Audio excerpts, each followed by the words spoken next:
Yeah, nice flowering loquat tree here. And I hear the bees buzzing around. I see them doing their little pollination thing. If we get to these trees with a lot of water when they're flowering like this and get to them soon enough, they produce a really good amount of fruit. There's a lot of timing involved because we have limited water, and so have to be real careful about observing things as they go into their flowering stage. Well, in 1981, Bill Mollison, largely credited with the creation of the design science of permaculture, received the Right Livelihood Award. I think it was only the second year it was being given out, for his efforts at changing things around for the better in terms of our pursuit of sustainable agricultural and cultural practices. And he did an enormous amount to help people all over the world establish food systems and legal systems and building systems and all the things that are necessary to create permanent culture. This is a Djibouti kaba tree right here that's got a lot of young green fruit on it, and yeah, that's going to be fun harvesting. Djibouti kaba party. It's always fun.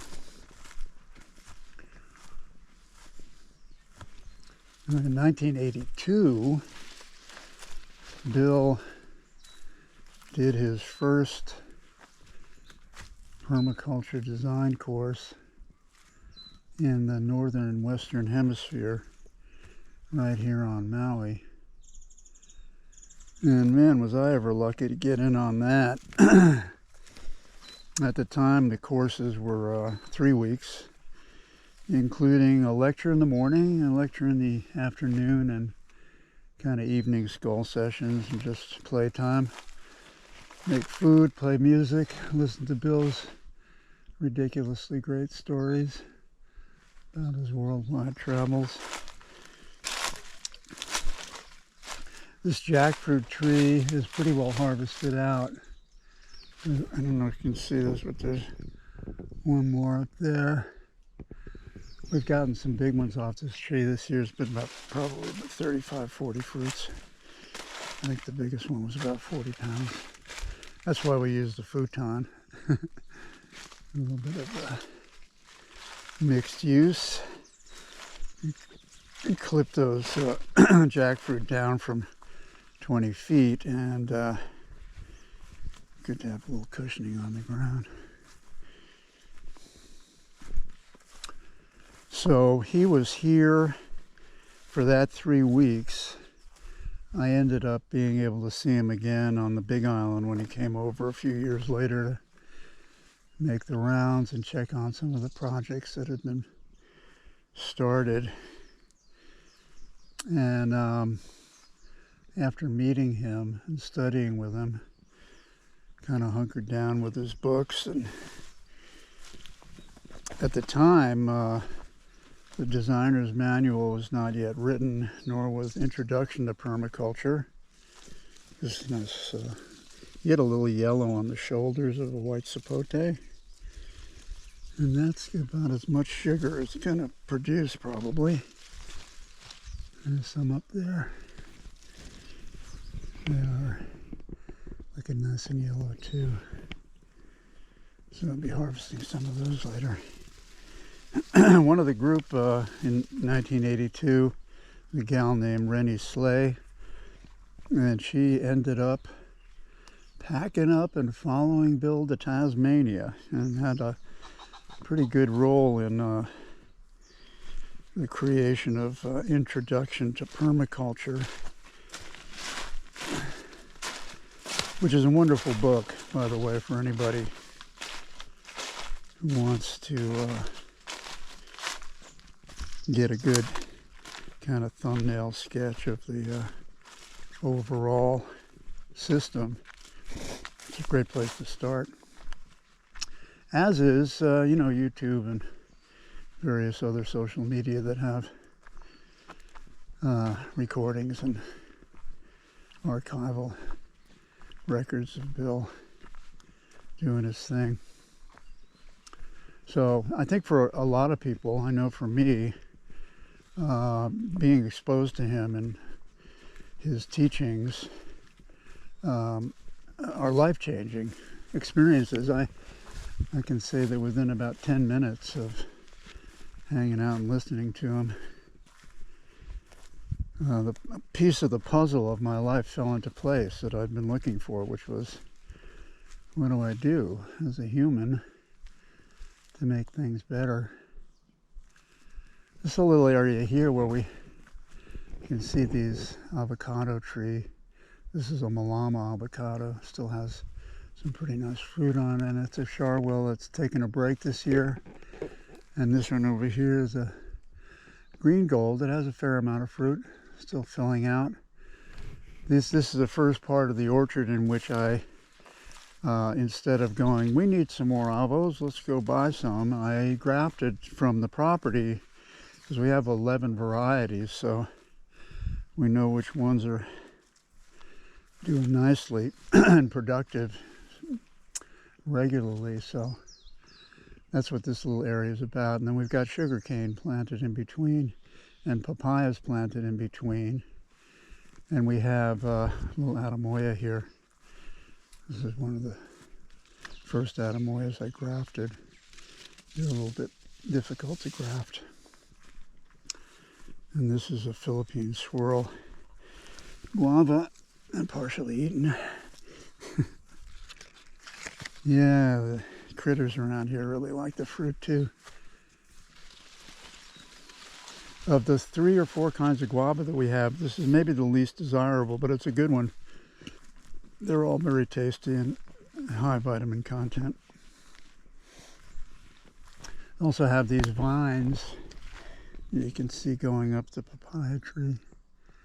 And those little browned out star-shaped looking pods contain a seed that's a superfood called Sacha inchi, and indigenous to Peru.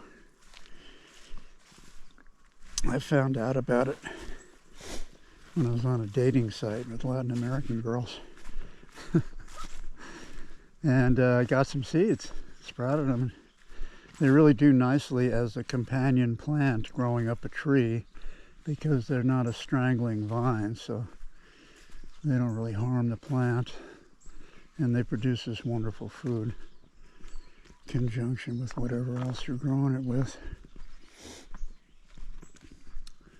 Yeah, so after that 3-week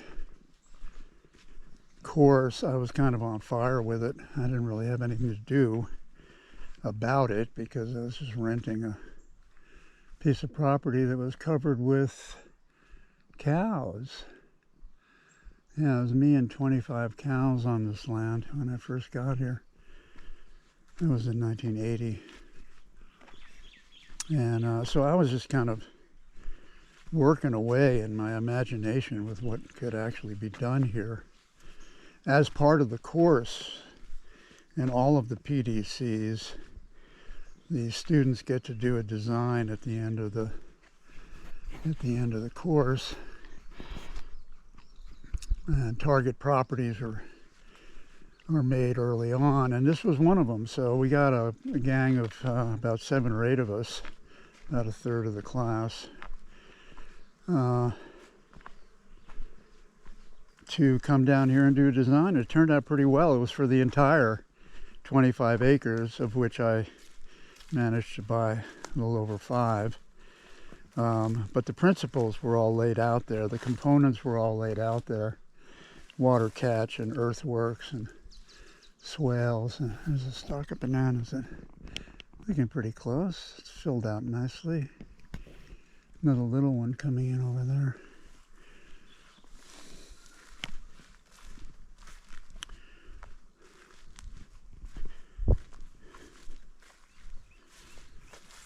And when I got to buy in here, I just kind of exploded onto the landscape with all the ideas that had been brewing over the years and what to do. And while it's kind of inevitable to make mistakes, we did our best to avoid that. This is a little banana circle down here. We had bad pig and deer infestation for a few years before we figured out how they're getting in. So a lot of these little circle experiments have got a kind of washed out look, but it'll come back. I've got a little bit of ginger growing here too. These circles are a wonderful innovative idea that came through Bill as well. I'll get more into that when we see some circles that are a bit more developed.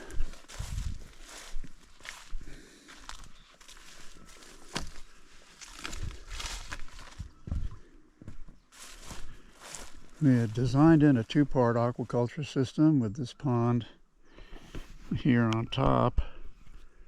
Have a water feature over there that can run, but I found over the years that running the water through the air is not as good a way to aerate it as running the air through the water. So, oops, step over the yacht here. And show you what we do. Just recently got finished upgrading our photovoltaic system, so everything on the property is now solar, and so I can run this little fountain here and pull the water out of the pond, run it through the air, and then we have a compressor that runs air through a ring at the bottom of the pond, which runs the air right through the water like you would see in an aquarium. And nice to be able to run all that stuff and know it's all solar. Kind of cool. There's the obligatory target bag. There's a group of Americanas here. Those are the blue egg layers. And they're just wandering around, causing trouble. They escape a lot and make us scratch our heads every now and then.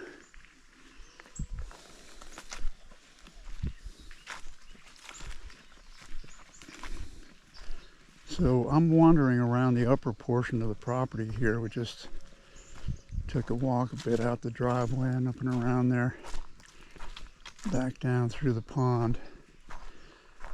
And these are some of the, we have a lot of rock here, as you might imagine. And a lot of the initial work we did was to just build up over that rock foundation and plant in that and create some soil and make everything easier to work with. Got a little vegetable area going here. There's Joy Choy and Mizuna. And a whole bunch of other stuff. Papaya trees. More Sachainchi here. We decided to grow up on these Gliricidia trees, which are nitrogen fixers, and then the sweet potato base. And we got the Sachainchi growing up in trellis works. It's a little experiment in growing seedless or thornless blackberries. Hoping to get some production this year. Gonna have to actually put this in a deer netting kind of situation so that the birds don't eat them all, which they do. And then this little sunset area here that leads, pathway leads kind of down to a little structure down there, and then also to the lower orchard, which ranges out over right into the view of West Maui. I get to the lower portion of the property some other time.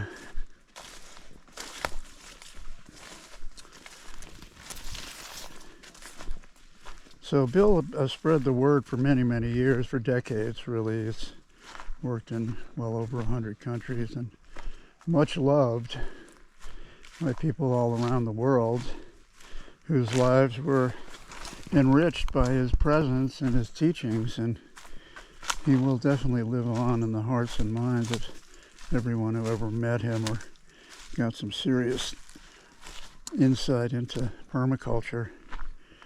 I just finished this little walk around off with a photo that I sent to my mother and grandmother back in the early 80s when I was moved out here, that I put together from 4 different photographs that showed what this place looked like when I first arrived.